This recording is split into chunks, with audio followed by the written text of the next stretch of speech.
nunca mais vai querer aplicar rejunte de outra forma.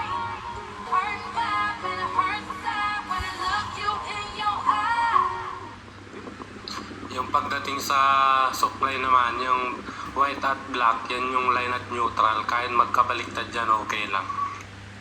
Ito mga master, outlet, 215 yung bayad niya. Yung presyo niya. 3 gang yan mga master. Bago natin install, kailangan muna natin set up dito sa baba para kapag nagkabit na tayo, madali na lang kasi sasalpak mo na lang. Itong pinuputol pala natin na wire mga master, 4 yan na peraso. Gagamitin yan natin sa pagdi-jumper. Jumper. Yan. Lalagay natin dito para magkaroon ng supply o connection yung outlet. Sa pag-splice ng wire yun, may pattern dito mismo sa outlet kung gaano kahaba para sakto-sakto siya internal niya, lubog na lubog or baon na baon. Optional ninyo to mga master kung gusto nyong isukat dito sa outlet. Pwede rin tansyahin nyo kung kabisado nyo na yung sukat. Dito natin nilalagay yung mga jumper dito sa gitna, kabilaan yan. Yan.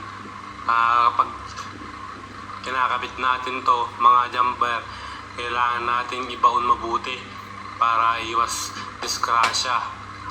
Yan. Ganyan lang kaikli yung ating jumper na ilalagay.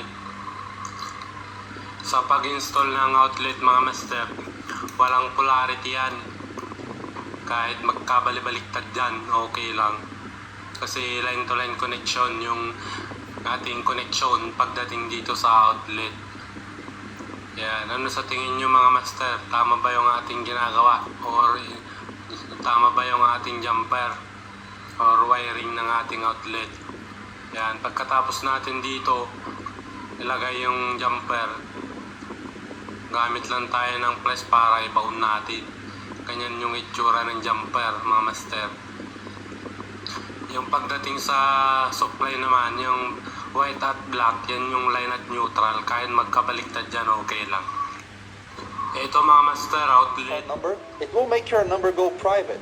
No caller ID. The person won't know who's calling. Now, if you dial *#06#,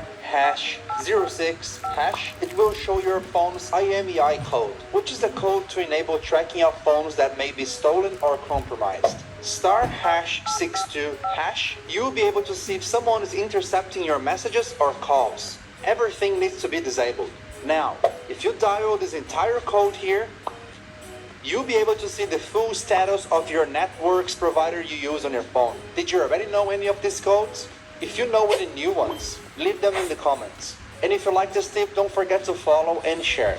These are the most powerful mobile codes you can learn today. First, when typing a number, if you make a mistake, just swipe your finger like this, and you will delete the numbers to enter the new correct number. Now, let's move on to the codes. If you dial #31# plus the person's phone number, it will make your number go private. No caller ID. The person won't know who's calling.